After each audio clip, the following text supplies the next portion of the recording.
حضور سے پوچھا گیا کہ غیبت کیا ہے، آپ نے فرمایا ذکرو کا آخا کا بما یکرہ، تمہارا اپنے بھائی کا تذکرہ کرنا کسی ایسے اعتبار سے جو اسے ناپسند ہو۔ اگر اس کے سامنے کرو گے اسے ناپسند ہوگا،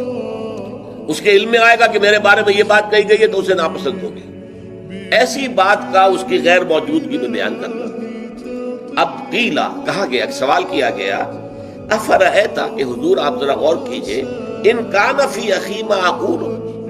اگر میرے بھائی میں وہ شے واقعتاً موجود ہے جو میں کہہ رہا ہوں تو کیا اس صورت میں بھی غیبت ہوگی؟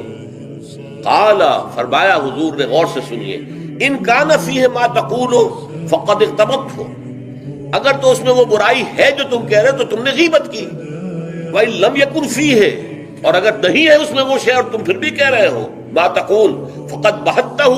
تو تم نے اس پر بہتان لگایا ہے، یہ تو دوہرا جرم ہو گیا، اس میں کوئی خرابی نہیں ہے، برائی نہیں ہے اور آپ بیان کر رہے ہیں تو یہ تو بہتان ہے۔ البتہ کسی میں کوئی برائی ہے، خرابی ہے، نقص ہے تو یہ در حقیقت جو ہے آپ کا اس کی غیر موجودگی میں بیان کرنا یہ غیبت ہے۔ تو اس اعتبار سے غیبت کی جو برائی ہے اس کو اچھی طرح سمجھ لیجئے، اور یہ ہمارے معاشرے کے اندر بہت پھیلی ہوئی ہے یہ شے، بلکہ یہ کہا جاتا ہے اور صحیح کہا جاتا ہے کہ وہ کئی کورسز کا ڈنر ہونے کے بعد جو ہے پھر جب گفتگویں ہوتی ہیں تو معلوم ہوتا ہے کہ سب سے زیادہ لذیذ ڈش جو ہے وہ ایک دوسرے کی غیبت ہے۔ اور ہوتا کیا ہے، شادی کا کہیں پر مجمع لگا ہوا ہے اور جو ہے وہ ابھی بارات نہیں آئی ہے یا کوئی اور مسئلہ ہے، بیٹھے ہوئے ہیں،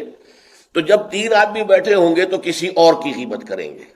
اور جب ان میں سے ایک اٹھ کے چلا جائے گا تو اب یہ دونوں اس کی غیبت کریں گے۔ یہ ہمارے معاشرے کا عام رخ ہے، یہ ہمارا جو ہے یہ گویا کہ سب سے زیادہ ڈیلیشس ڈش جو ہے وہ غیبت ہے۔ تو اس